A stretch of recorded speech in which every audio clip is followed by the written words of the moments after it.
श्रोताहरू सबैलाई न्यानो स्वागत छ। आज हामी कलेजोको स्वास्थ्यबारे अलि गहिरो विश्लेषण गर्दैछौँ है, हामीलाई प्राप्त विभिन्न स्रोत सामग्रीहरू हेरेर। नमस्ते। कलेजो हाम्रो शरीरको एउटा भनौँ न एकदमै महत्त्वपूर्ण अङ्ग हो, तर चुपचाप काम गरिरहेको हुन्छ। हो नि। तर आजकल यसको स्वास्थ्य, खास गरी त्यो कलेजोमा बोसो जम्ने समस्या, फ्याटी लिभर भन्छन् नि, त्यो चाहिँ निकै चर्चामा छ। एकदमै। आजको छलफलमा हामी कलेजो किन यति महत्त्वपूर्ण छ, यसका समस्याका सङ्केतहरू के हुन सक्छन् र मुख्य कुरा यसलाई स्वस्थ राख्न स्रोतहरूले कस्ता खानेकुरा र जीवनशैली सुझाउँछन् भन्ने कुरा अलिक खोतल्नेछौँ। हुन्छ। हाम्रो ध्यान चाहिँ त्यो डिटक्स वा क्लिन गर्ने भन्ने हल्लातिर भन्दा पनि अलि ठोस जानकारी र तथ्यहरूमा केन्द्रित हुनेछ। एकदमै सही कुरा। कलेजोलाई त शरीरको पावर हाउस वा फ्याक्ट्री भन्ने पनि हुन्छ। हो। यसले रगत सफा गर्ने, पाचनको लागि त्यो पित्त बनाउने अनि शरीरलाई चाहिने प्रोटिनहरू बनाउने। हामीले खाएका वा बाहिरबाट आएका हानिकारक तत्त्वहरूलाई शरीरबाट बाहिर फाल्ने जस्ता, मतलब 500 भन्दा बढी काम गर्छ। 500 भन्दा बढी? हो। अझ अचम्मको कुरा त के छ भने यसमा आफैलाई मर्मत गर्ने, त्यो रिजेनेरेट हुने क्षमता पनि हुन्छ। आफै ठिक हुने? हो। तर लगातारको खराब बानी, अस्वस्थ खानपानले गर्दा चाहिँ यसलाई गाह्रो पर्न सक्छ, कमजोर बनाउन सक्छ। हो। र स्रोतहरू हेर्दा एउटा तथ्याङ्कले मलाई अलि झस्कायो के फ्याटी लिभर रोग विश्वभरि यति सामान्य भइसक्यो रे कि अनुमान अनुसार 25 देखि 30% वयस्कहरूलाई यो हुन सक्छ। त्यो त निकै ठुलो सङ्ख्या हो नि। यसले त यो समस्या अब केही थोरै मान्छेको मात्रै रहेन भन्ने देखायो। निश्चय पनि यो व्यापकता अलि चिन्ताजनक नै छ। अनि कलेजोमा क्षति चाहिँ मतलब रातारात हुँदैन, यो बिस्तारै बढ्दै जाने कुरा हो। स्रोतहरूले यसका मुख्य चरणहरू छुट्याएका छन्, जस्तो पहिलो हो हेपाटाइटिस। साधारण भाषामा भन्दा कलेजो सुन्निनु। यो कुनै चोट, इन्फेक्सन वा विषाक्त कुराको प्रतिक्रिया हो। ठीक छ। दोस्रो चरण हो फाइब्रोसिस। यदि सुन्निने क्रम चलिरह्यो भने कलेजोले आफूलाई मर्मत गर्न खोज्दा दाग बस्न थाल्छ, स्कार टिस्यु भन्छ नि। दाग बस्ने? हो। अनि कलेजो अलिक कडा हुँदै जान्छ। तर यो चरणमा पनि यदि कारण हटाइयो भने कलेजो फेरि पहिलाकै अवस्थामा फर्कन सक्ने सम्भावना राम्रै हुन्छ। तेस्रो चरण चाहिँ सिरोसिस हो। यहाँनिर चाहिँ कलेजोमा धेरै नै स्थायी दाग बसिसकेको हुन्छ। कलेजो खुम्चिन थाल्छ, राम्ररी काम गर्न सक्दैन। ओहो, यो त गम्भीर भयो। हो, यो अलि गम्भीर हो। क्षतिलाई पुरै उल्टाउन गाह्रो हुन्छ, तर थप बिग्रनबाट रोक्न चाहिँ सकिन्छ। अनि अन्तिम चरण? अन्तिम र सबैभन्दा गम्भीर चरण लिभर फेलियर हो। यसमा कलेजोले आफ्नो काम गर्नै नसक्ने अवस्था हुन्छ। यो त ज्यानै जोखिममा पर्ने स्थिति हो। अनि तपाईँले फ्याटी लिभरको कुरा गर्नुभयो नि, स्रोतहरूले यसलाई मुख्य 2 कारणले हुने भन्छन्।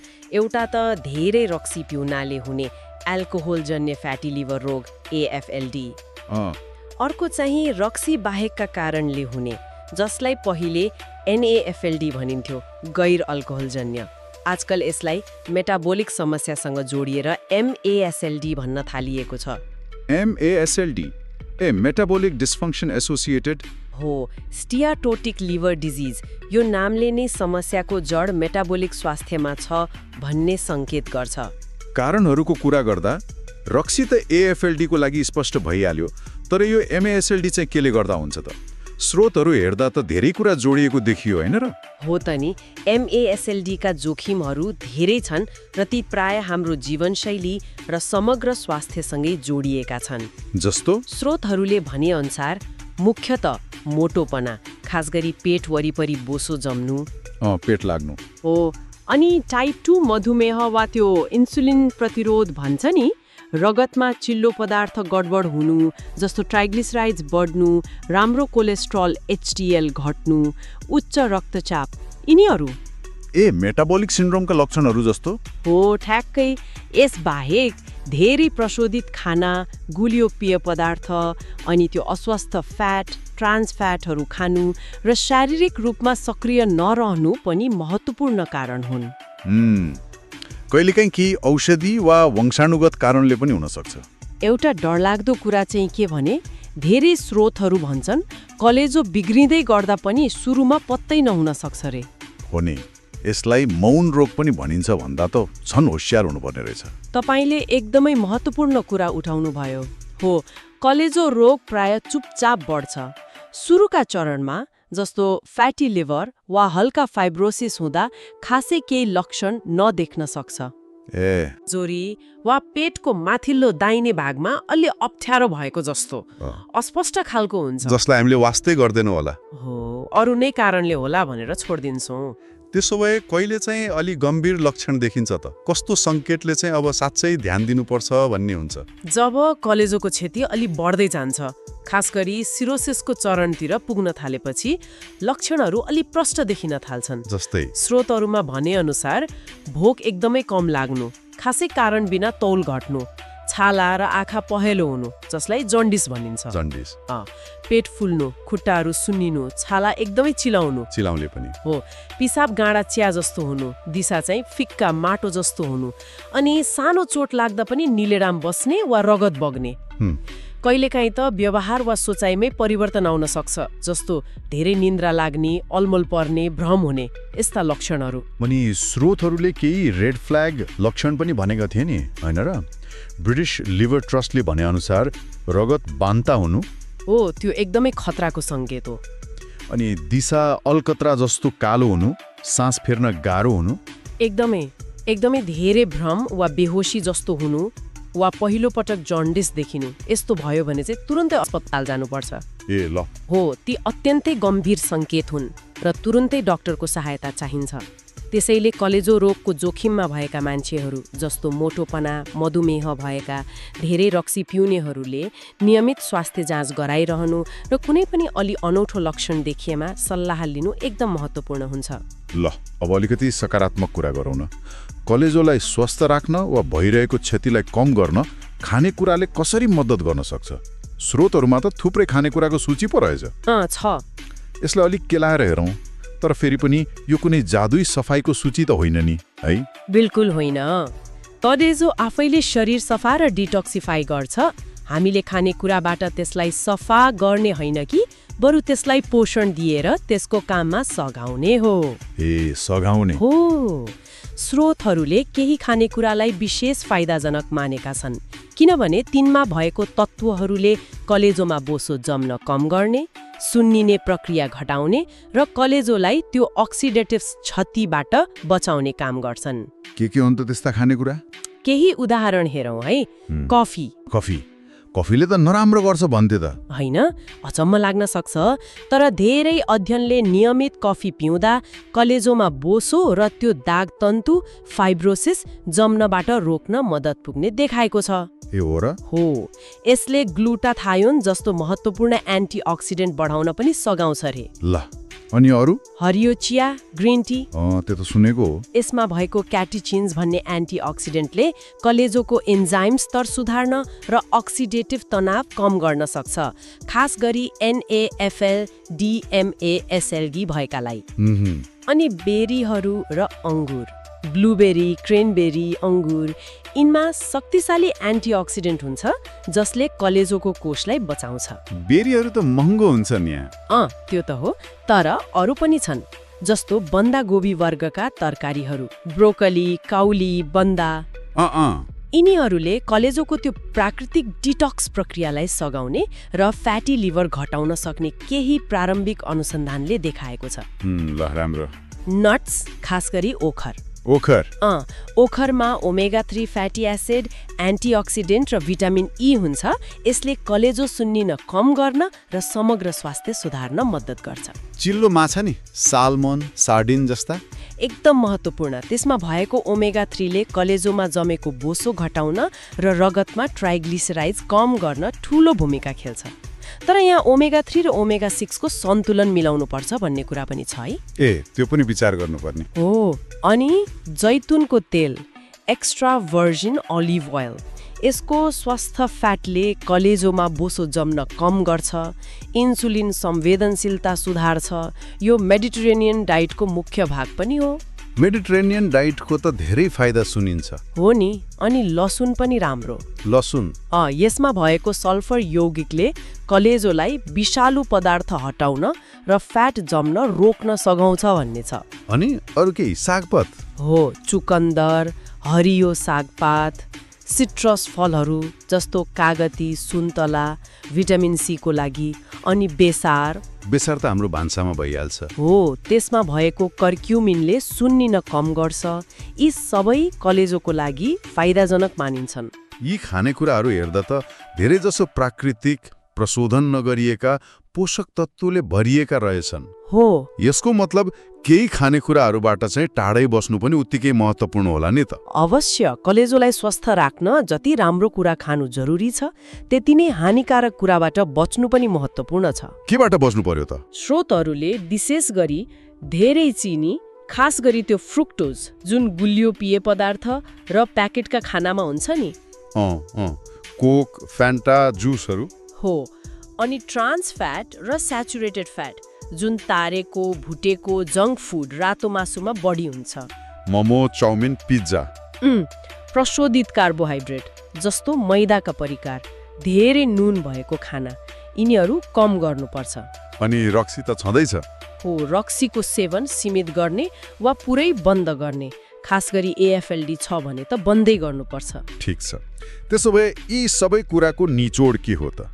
मतलब खानेकुरा र जीवनशैलीमा यस्तो परिवर्तन ल्याएर के साँच्चै कलेजोमा भइसकेको क्षतिलाई, कम्तीमा सुरुको क्षतिलाई ठिक पार्न सकिन्छ? यो एकदमै महत्त्वपूर्ण प्रश्न हो र खुसीको कुरा यसमा स्रोतहरू निकै आशावादी छन्। साँच्चै? हो, कलेजोको त्यो अद्भुत रिजेनरेट हुने क्षमताले गर्दा खास गरी फ्याटी लिभर र सुरुको फाइब्रोसिसको अवस्थामा जीवनशैली परिवर्तन गरेर क्षतिलाई उल्टाउने, रिभर्स गर्न सकिन्छ भन्नेमा बलियो वैज्ञानिक प्रमाण छ।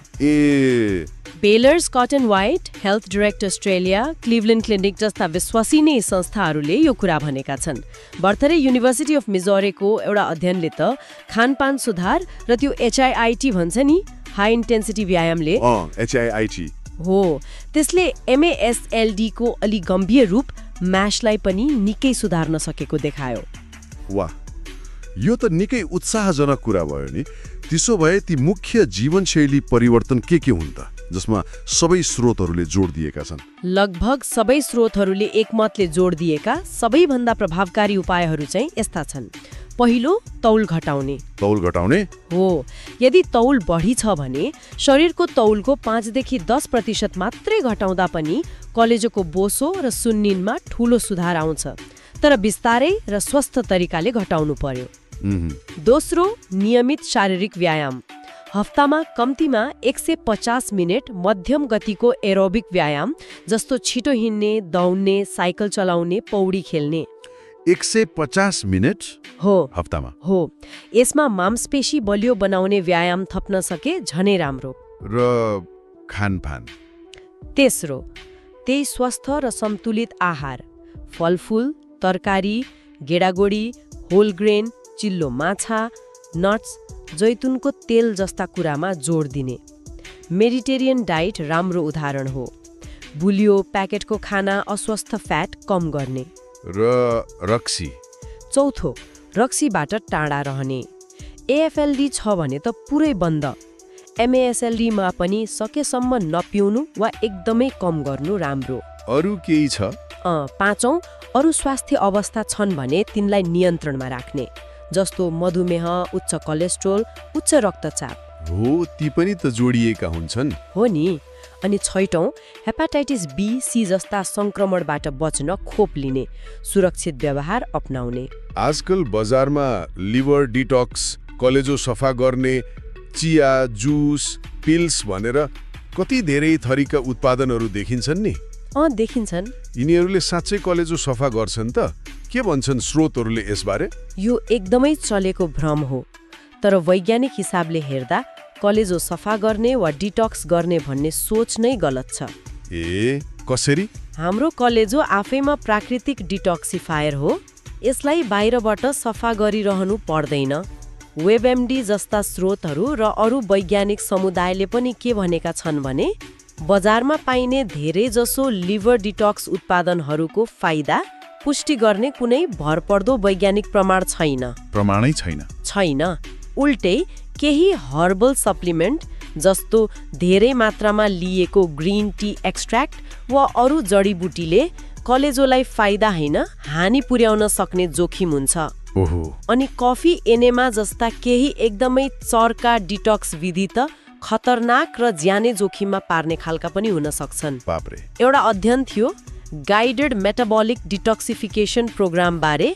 त्यसले पनि शरीरको आफ्नै डिटक्स प्रणालीलाई सघाउने पोषणमा जोड दिएको थियो, बाहिरी सफाइमा होइन। भनेपछि सबभन्दा राम्रो डिटक्स त स्वस्थ जीवनशैली अपनाउनु नै हो, जसले कलेजोलाई अनावश्यक भार नपरोस् र उसले आफ्नो काम राम्ररी गर्न पाओस्। आजको यो विस्तृत विश्लेषणले कलेजोको महत्त्व र यसलाई स्वस्थ राख्ने उपायबारे धेरै कुरा स्पष्ट पारेको छ जस्तो लाग्यो। हो। मुख्य कुरा के देखियो भने कलेजोको समस्या सुरुमा लक्षण बिनाको हुन सक्छ।